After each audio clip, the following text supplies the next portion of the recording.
शादी की रात मैं दुल्हन बनी बैठी थी कि अचानक लाइट चली गई। लाइट के जाते ही मुझे अपनी दीदी की बात याद आ गई। दीदी ने मुझे बोला था कि अपने आप को पसीना मत आने देना, नहीं तो तेरा महंगा मेकअप खराब हो जाएगा और तेरा पति तुझे देखकर डर जाएगा।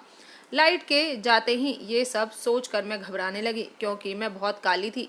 मेरी मुलाकात अमन से इंस्टाग्राम पर हुई थी और हम दोनों रोज बात करते थे। रोज बात करते करते हम दोनों को एक दूसरे से प्यार हो गया और एक दिन अमन ने मुझे मेरी तस्वीर मांगी। तस्वीर में तो गोरा और काला का कुछ समझ नहीं आता। मेरे नैन नक्श अच्छे थे तो मेरी तस्वीर बहुत अच्छी आती थी। मैंने जैसे ही अपनी तस्वीर अमन को भेजी तो उनको पसंद आ गई और कुछ ही दिनों में हमारी शादी हो गई। शादी की रात मैं कमरे में बैठी मन ही मन घबरा रही थी कि कहीं मेरा मेकअप ना उतर जाए। अगर मेरा मेकअप उतर गया तो अमन मुझे छोड़ ना दे। इसीलिए लाइट के जाते ही मैं घबराहट में बाथरूम में चली गई। मैंने सोचा कि लाइट के आते ही मैं अपना मेकअप ठीक कर लूंगी। थोड़ी ही देर में लाइट आ गई तो मैं बाथरूम से बाहर निकली, पर जैसे ही मेरी नज़र अपने पति पर गई तो मेरी जान ही निकल गई, क्योंकि वो तो मेरा नाम नीमा है और मैं दिखने में बहुत ही काली थी। इसीलिए मेरे लिए जो भी रिश्ता आता वो मेरे काले रंग की वजह से नापसंद कर देते। इस बात से मैं और मेरे घर वाले बहुत परेशान थे कि आखिर मेरी शादी होगी भी या नहीं। मैं अपनी दोनों बहनों से ज़्यादा ही सांवली थी। मेरी दोनों बहनें मेरे से छोटी थी, फिर भी उनकी शादी हो चुकी थी। मेरी काली सूरत की वजह से कोई भी लड़का मुझे पसंद नहीं करता था। अगर मेरी काली सूरत को ना देखा जाए तो मैं सभी चीज़ों में अच्छी थी, जैसे खाना बनाना, सिलाई बुनाई, पढ़ाई में भी अच्छी थी। लेकिन मुझ जैसी काली लड़कियों की सभी खूबी उनकी काली रंगत में दब जाती है। मेरे लिए आने वाले सभी रिश्तों में सिर्फ एक बात ही सुनाई देती थी, वो भी मेरे मुंह पर ही सुना देते कि लड़की बहुत काली है। धीरे धीरे वक्त यूं ही गुजरता गया और मेरी उम्र भी शादी की निकलती जा रही थी। मेरी से छोटी दोनों बहनों की शादी हो गई। अब तो मैंने और मेरे घर वालों ने मेरी शादी की उम्मीद ही छोड़ दी थी। फिर एक दिन अचानक से मैंने इंस्टाग्राम पर अपना एक अकाउंट खोला और उसी पर मेरी मुलाकात अमन से हुई थी। अमन से बात करने के बाद मुझ में शादी की एक उम्मीद जागी थी। अमन दिखने में बहुत ही खूबसूरत थे। मैंने इंस्टाग्राम पर उनकी तस्वीर देखी थी। मैंने इंस्टाग्राम तो लॉगिन कर लिया था, लेकिन अपने नाम के सिवा कुछ भी नहीं डाला था। मैंने अपनी एक भी तस्वीर इंस्टाग्राम पर नहीं डाली थी, लेकिन जब मैंने अमन को फ्रेंड रिक्वेस्ट भेजी तो उन्होंने रिक्वेस्ट एक्सेप्ट कर ली। हम दोनों की चैटिंग में बातें होने लगी। फिर एक दिन अमन ने मेरी एक तस्वीर मांगी। पहले तो मैंने मना कर दिया, लेकिन जब अमन ने जिद की तो मैंने मोबाइल की मदद से एक फ़ोटो को फ़िल्टर करके सेंड कर दी।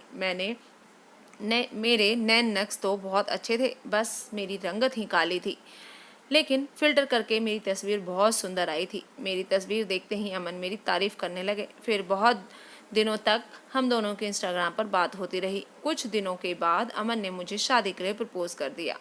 सच तो यही था कि मैं भी यही चाहती थी। जब मैंने ये बात अपनी माँ को बताई तो माँ भी बहुत खुश हुई। मैंने माँ को अमन के बारे में सब कुछ बताया कि वो एक सॉफ्टवेयर इंजीनियर है और अच्छी जॉब करते हैं। मेरी माँ ने अमन से फ़ोन पर बात की और उनके घर का पता मांगा। घर का पता मिलते ही मेरी माँ और भाई मेरा रिश्ता लेकर अमन के घर गए। मैं आज बहुत खुश थी, लेकिन ना जाने क्यों जब मेरी माँ अमन के घर से लौटी तो उनके चेहरे पर एक अजीब सी उदासी थी। जब मैंने माँ से पूछा कि माँ क्या हुआ है, तो माँ ने दबे शब्दों में बस एक बात कही कि वो लोग तुमसे शादी करने के लिए तैयार हैं और वो शादी बहुत ही सादगी से करना चाहते हैं। ये सुनकर मेरे मन में कुछ अजीब सा खटका कि अमन अपने घर के इकलौते बेटे थे, फिर भी शादी सादगी से करना चाहते हैं। ये बात बहुत अजीब थी। लेकिन मेरी शादी इतनी मुश्किलों के बाद हो रही थी तो मेरे घर वालों ने लड़के वालों की बात मान ली। मेरी शादी अमन से हो गई, लेकिन मैंने अपनी माँ से शादी से पहले एक बात बोला था कि माँ, जब हम लड़के वालों के इतने शर्त मान रहे हैं तो आप भी उनको बोल दो कि हमारी भी एक शर्त है कि शादी घूंघट में होगी, क्योंकि हमारे यहाँ यही रिवाज है। क्योंकि मैं अपनी शादी में कोई भी किचकिच नहीं चाहती थी। मुझे पता था कि अगर शादी में कुछ ना कुछ जरूर होगा। मेरी काली रंगत को लेकर परेशानी हो सकती है। इसीलिए मैंने माँ से बोला कि जब मेरी शादी हो जाएगी तो कुछ भी नहीं होगा और मैं अपने गुण और सेवा भाव से अपने पति का और घर वालों का दिल जीत लूँगी। मेरी माँ ने जब घूंघट वाली बात लड़के वालों को बताई तो उन्होंने हमारी ये शर्त मान ली और मेरी शादी हो गई। शादी के बाद जब मैं विदाई के लिए कमरे में बैठी थी तो मेरी बहन मेरे कमरे में आई और बोली, देख नानी माँ, कहीं तुम्हें पसीना ना आ जाए और इतना महंगा मेकअप खराब ना हो जाए, कहीं ऐसा ना हो कि शादी की पहली ही रात। इतना बोलकर वो कमरे से बाहर चली गई और मैंने उसकी बातों पर ध्यान नहीं दिया। मैं विदा होकर ससुराल आ गई। मैं अपने ससुराल में अपने कमरे में बैठी ही थी कि अचानक लाइट चली गई और मुझे गर्मी लगने लगी कि तभी मुझे अपनी बहन के पसीने वाली बात याद आ गई। जब मुझे पसीने आने लगे तो मैं घबरा गई और बाथरूम में चली गई। मैंने सोचा कि जब लाइट आ जाएगी तो अपना मेकअप ठीक कर लूँगी। थोड़ी ही देर में लाइट आ गई और मैं जब बाथरूम से बाहर आई तो मैंने देखा कि अमन बेड पर बैठे हुए थे। मैंने आज पहली बार अमन को सामने से देखा था क्योंकि मैं खुद अमन से नहीं मिलना चाहती थी। मुझे डर था कि कहीं मेरी काली सूरत देखकर अमन शादी के लिए मना ना कर दे। मेरी शादी की बात भी मेरे घर वाले ही करने आए थे और अमन के घर वालों ने मुझे तस्वीर से ही पसंद कर लिया था। इसीलिए मैंने आज अमन को पहली बार देखा था। अमन को मैंने जैसा इंस्टाग्राम की तस्वीर में देखा था, ठीक अमन वैसे ही दिखते थे। जब मैंने उनको देखा तो वो सामने से और भी ज़्यादा खूबसूरत लग रहे थे और मैं उनकी खूबसूरती को देखकर और भी ज़्यादा घबरा गई थी क्योंकि कहीं ऐसा ना हो कि वो मेरी काली रंगत की वजह से मुझे छोड़ दें। फिर भी मैंने खुद को संभाला और हिम्मत करके उनके पास आकर बैठ गई। कुछ देर तक हम दोनों के बीच बहुत ही खामोशी थी। फिर अमन ने कहा कि तुम तस्वीर से भी ज़्यादा खूबसूरत हो। ये बोलते हुए अमन ने मुझे मुंह दिखाई की रस्म में अंगूठी पहनाई। आज पहली बार किसी ने मेरी तारीफ़ की थी और वो भी मेरे पति ने। ये सब सुनकर मैं बहुत खुश थी लेकिन अंदर से बहुत ही डरी हुई थी। जब मेरा मेकअप उतरेगा तो क्या होगा? कहीं अमन का प्यार मेरे लिए कम तो नहीं हो जाएगा? मैं यही सब सोच रही थी कि अमन ने जो मुझे कहा वो सुनकर मेरे होश उड़ गए। अमन ने कहा कि तुम अपना हाथ मुंह धोकर कपड़े बदल लो, इस भारी भरकम कपड़ों में थक गई होगी। ये सुनकर मैं और भी ज़्यादा घबरा गई। बार बार अमन के कहने पर मैं बाथरूम में कपड़े बदलने चली गई। मैं हाथ मुंह धोकर एक सादा सा सूट पहनकर डरते डरते आई, लेकिन अमन की बात ने तो मुझे और भी ज़्यादा हैरत में डाल दिया। अमन बोले, अब तुम पहले से ज़्यादा खूबसूरत लग रही हो। अमन मेरी तारीफ़ किए जा रहे थे और मैं अपनी किस्मत पर नाज कर रही थी। लेकिन अचानक से दरवाजे पर दस्तक हुई और मेरी ज़िंदगी में एक अंधेरा सा छा गया क्योंकि जब अमन दरवाज़ा खोलने के लिए खड़े हुए तो मैंने देखा कि अमन एक स्टैंड के सहारे लड़खड़ाते हुए चल रहे थे। अमन का एक पैर घुटने के नीचे से नहीं था। ये देखते ही मैं फूट फूट कर रोने लगी। कमरे के बाहर मेरी ननद थी जो दूध का गिलास लेकर आई थी।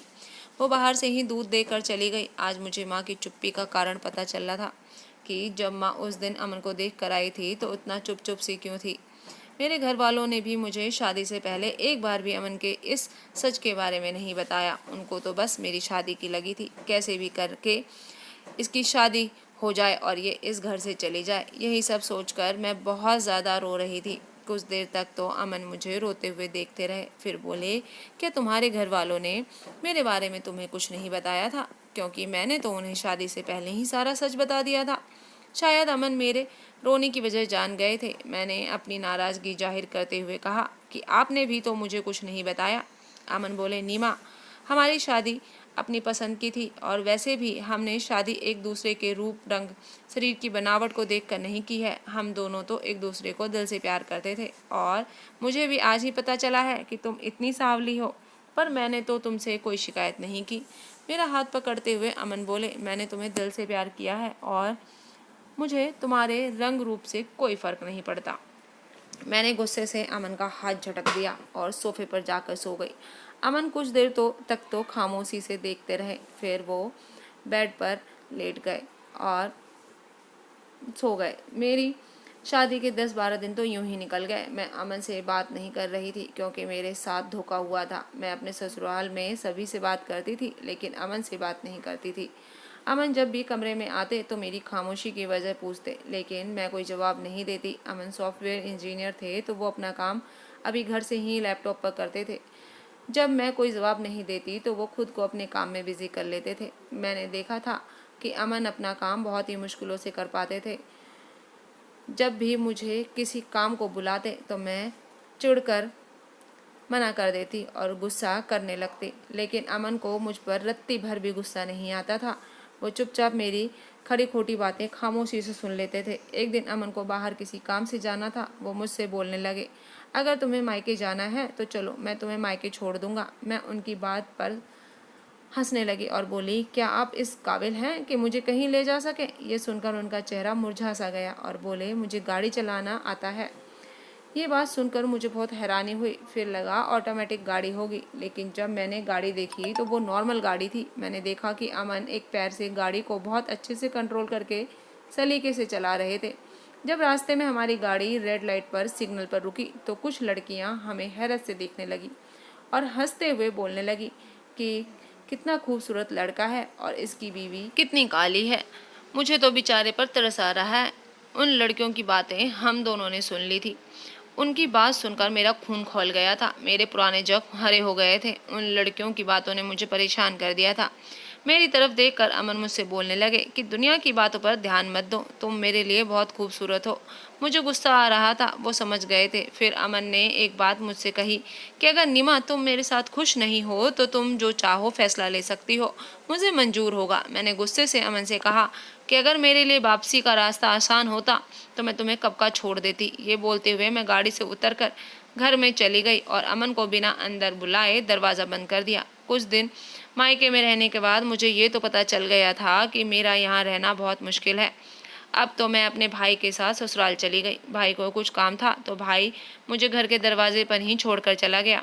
जब मैं घर के अंदर गई तो मैंने सुना कि मेरी सास और ननद तेज़ आवाज़ में अमन से मेरे बारे में बात कर रही थी। मेरी सास अमन से बोल रही थी कि बेटा, ऐसा तुमने कौन सी कमी है जो तुमने इस काली कलूटी महारानी को पसंद किया? तुम्हारी काबिलियत को देखकर तुम्हारे लिए कितनी अच्छी लड़कियां शादी करने को तैयार थी। इतना अच्छा कमाते हो, घर है, गाड़ी है, क्या तुमने एक बार भी महसूस किया है कि वो तुम्हारे साथ बिल्कुल भी अच्छी नहीं लगती है? काली कलूटी कहेंगे। ये सुनते ही अमन ने कहा, बस कीजिए माँ, मैं अपनी पत्नी के खिलाफ एक शब्द भी नहीं सुन सकता और वो कितनी खूबसूरत है ये बात मुझसे ज़्यादा कोई नहीं जानता। जब मैं नीमा के साथ खुश हूँ तो कोई हक नहीं बनता कि किसी का भी उसके बारे में कुछ बोलने का। मैं सारी बातें दरवाजे पर खामोशी से सुनकर अपने कमरे में चली आई। आज मुझे अपनी गलती का एहसास होने लगा था कि मैंने अमन के साथ कैसा व्यवहार किया है। फिर भी वो मेरे लिए अपने घर वालों से लड़ रहा है। मैं यही सब सोच रही थी कि अमन कमरे में आ गए। वो मुझे देखकर हैरान हो गए और बोले, तुम कब आई? मैंने कहा कि मैं बिल्कुल सही समय पर आई थी। मैं अमन के पास गई और उनको सहारा देते हुए बेड पर बैठा दिया और खुद उनके पैरों के पास नीचे बैठ गई। मुझे नीचे बैठा देखकर वो हैरान हो गए और बोले, नीमा, तुम नीचे क्यों बैठी हो? उठो यहाँ से। ये सुनकर मैं फूट फूट कर रोने लगी। आज मुझे एहसास हो गया था कि अमन ने मुझसे सच्चा प्यार किया था, इसीलिए उन्हें मेरे अंदर की कोई कमी दिखाई नहीं देती और एक मैं थी जो उनमें कमियां निकालती रहती थी। आज मुझे अपनी गलती का एहसास हो गया था। मैंने अपनी ज़िंदगी की नई शुरुआत अमन के साथ की और मैं आज बहुत खुश हूँ। मेरी ज़िंदगी की सबसे खूबसूरत बात ये थी कि मेरे पति मुझसे बहुत प्यार करते हैं और वो बहुत ही अच्छे इंसान हैं। तो दोस्तों, आज की कहानी आपको कैसी लगी ज़रूर बताइएगा। चैनल पर अगर नहीं हो तो सब्सक्राइब कर लीजिएगा। पुराने हैं तो कहानी पूरी सुनने के लिए धन्यवाद। फिर मिलती हूँ नई कहानी के साथ।